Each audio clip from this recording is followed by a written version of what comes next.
ಪ್ರತಿ ವರ್ಷ ನವೆಂಬರ್ 14ರಂದು ವಿಶ್ವ ಮಧುಮೇಹ ದಿನವನ್ನು ಆಚರಿಸಲಾಗುತ್ತೆ. ಮಧುಮೇಹದ ಬಗ್ಗೆ ಜಾಗೃತಿ ಮೂಡಿಸೋದು ಇದರ ಮುಖ್ಯ ಉದ್ದೇಶ.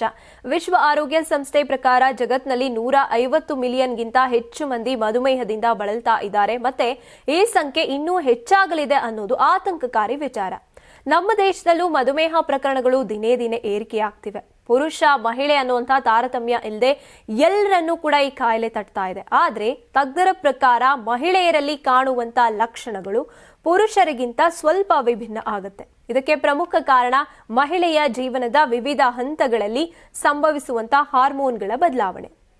PCOS, ಗರ್ಭಾವಸ್ಥೆ ಮತ್ತೆ ಋತುಬಂಧ ಈ ಮೂರು ಹಂತಗಳು ಮಹಿಳೆಯರಲ್ಲಿ ದೊಡ್ಡ ಹಾರ್ಮೋನಲ್ ಬದಲಾವಣೆಗಳನ್ನು ಉಂಟು ಮಾಡುತ್ತವೆ. PCOS ಇದ್ರೆ ದೇಹದಲ್ಲಿ ಇನ್ಸುಲಿನ್ ಪ್ರತಿರೋಧ ಹೆಚ್ಚಾಗುತ್ತೆ. ಇದರಿಂದ ಕ್ರಮೇಣ ಮಧುಮೇಹದ ಅಪಾಯ ಹೆಚ್ಚಾಗುತ್ತೆ. ಗರ್ಭಾವಸ್ಥೆಯಲ್ಲಿ ದೇಹಕ್ಕೆ ಹೆಚ್ಚು ಇನ್ಸುಲಿನ್ ಬೇಕಾಗುತ್ತೆ. ಈ ಬೇಡಿಕೆಗೆ ದೇಹ ಸ್ಪಂದಿಸದೆ ಇದ್ರೆ ಗರ್ಭಾವಸ್ಥೆಯ ಮಧುಮೇಹ ಬೆಳೆಯಬಹುದು.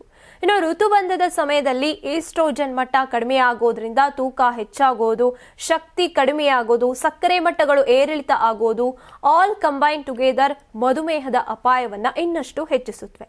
ಮಹಿಳೆಯರಲ್ಲಿ ಹಾರ್ಮೋನ್ ಬದಲಾವಣೆಗಳನ್ನ ಸಾಮಾನ್ಯ ಅಂತ ನಿರ್ಲಕ್ಷಿಸೋದು ಮಧುಮೇಹ ಪತ್ತೆಯನ್ನ ವಿಳಂಬಗೊಳಿಸುತ್ತೆ. ಮಹಿಳೆಯರ ಆರೋಗ್ಯದ ಬಗ್ಗೆ ಸಂಶೋಧನೆ ಕಡಿಮೆ ಮತ್ತೆ ಹಲವಾರು ಲಕ್ಷಣಗಳು ಸಾಮಾನ್ಯ ಜೀವನ ಶೈಲಿಯ ಸಮಸ್ಯೆಗಳಂತೆ ಕಾಣಿಸೋದು ಈ ಗಾಬರಿಯ ಮತ್ತೊಂದು ಕಾರಣ. ವೈದ್ಯರ ಅಭಿಪ್ರಾಯದಲ್ಲಿ PCOS ಗರ್ಭಾವಸ್ಥೆಯ ಮಧುಮೇಹ ಅಥವಾ ಋತುಬಂಧದ ಬದಲಾವಣೆಗಳನ್ನ ಮೊದಲೇ ಗುರುತಿಸಿದ್ರೆ ಮಧುಮೇಹದ ಭವಿಷ್ಯದ ಅಪಾಯ ಗಮನಾರ್ಹವಾಗಿ ಕಡಿಮೆ ಆಗಬಹುದು. ಆದ್ರಿಂದ ಮಹಿಳೆಯರು ತಮ್ಮ ದೇಹದಲ್ಲಿ ಕಾಣುವಂತಹ ಸಣ್ಣ ಬದಲಾವಣೆಗಳನ್ನು ಕೂಡ ಕಡೆಗಣಿಸದೆ ವಿಶೇಷವಾಗಿ ಸಕ್ಕರೆ ಮಟ್ಟಕ್ಕೆ ಸಂಬಂಧಿಸಿದ ಲಕ್ಷಣಗಳನ್ನ ಕಡೆಗಣಿಸಬಾರದು. ಇನ್ನು ಮಧುಮೇಹ ಮಹಿಳೆಯರ ಹಾರ್ಮೋನ್ಗಳ ಮೇಲೆ ಕೂಡ ಪರಿಣಾಮ ಬೀರುತ್ತೆ. ಅಧಿಕ ರಕ್ತದ ಸಕ್ಕರೆಯಿಂದ ಋತುಚಕ್ರ ಅಸ್ತವ್ಯಸ್ತ ಆಗೋದು ಸಾಮಾನ್ಯ.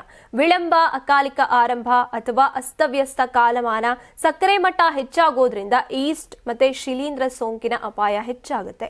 ಇದರಿಂದ ಚರ್ಮದ ಕೆಂಪು, ತುರಿಕೆ ಮುಂತಾದ ಸಮಸ್ಯೆಗಳು ಕಂಡುಬರಬಹುದು.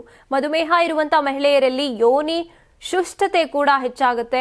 ಕೂಡಲೇ ಪತ್ತೆ ಮಾಡಿಸದೆ ಇದ್ರೆ ಸಕ್ಕರೆ ಹೆಚ್ಚಳ ನರಮಂಡಲದ ಮೇಲೂ ಕೂಡ ಪರಿಣಾಮ ಬೀರಬಹುದು. ಕೈಕಾಲುಗಳಲ್ಲಿ ಜುಮ್ ಅನ್ಸೋದು ಕಾಣಿಸುತ್ತೆ. ಇನ್ನು ಈ ಲಕ್ಷಣಗಳನ್ನ ನಿರ್ಲಕ್ಷಿಸದೆ ಸಮಯಕ್ಕೆ ಸರಿಯಾದ ಶುಗರ್ ಟೆಸ್ಟ್ ಮತ್ತೆ ವೈದ್ಯಕೀಯ ಸಲಹೆಯನ್ನ ಪಡೆಯೋದು ಮಹಿಳೆಯ ದೀರ್ಘಕಾಲದ ಆರೋಗ್ಯಕ್ಕೆ ಅತ್ಯಮೂಲ್ಯವಾಗಿದೆ. ನೀವು ಸಣ್ಣ ಆಗ್ಬೇಕಲ್ವಾ? ಅದು ಒಂದು ಉತ್ತಮ ಆಹಾರದಿಂದ ಸಣ್ಣ ಆಗ್ಬೇಕಲ್ವಾ? ಪ್ರತಿದಿನ ನಮ್ಮ ಜೀನಿ ಸ್ಲಿಮ್ ನ ಯೂಸ್ ಮಾಡಿ ಯಾವುದೇ ಸೈಡ್ ಎಫೆಕ್ಟ್ ಇಲ್ದಂಗೆ ನೀವು ಸಣ್ಣ ಆಗ್ತೀರಾ. ನಿಮಗೆ ಮಾಧ್ಯಮದಲ್ಲಿ ಕೆಲಸ ಮಾಡುವ ಆಸಕ್ತಿ ಇದೆಯಾ? ಹಾಗಾದ್ರೆ ಕರ್ನಾಟಕ ಟಿವಿ ಡಿಜಿಟಲ್ ಮೀಡಿಯಾದಲ್ಲಿದೆ ನಿಮಗೆ ಒಳ್ಳೆಯ ಅವಕಾಶ. ಆಯ್ಕೆಯಾದವರಿಗೆ ಉಚಿತ ತರಬೇತಿ ಕೊಡ್ತೀವಿ. ತರಬೇತಿ ನಂತರ ಕೆಲಸ ಮಾಡುವ ಅವಕಾಶನೂ ಕೊಡ್ತೀವಿ. ಈ ಕೂಡಲೇ ನಿಮ್ಮ ಮಾಹಿತಿಯನ್ನ ಮೇಲ್ ಮಾಡಿ.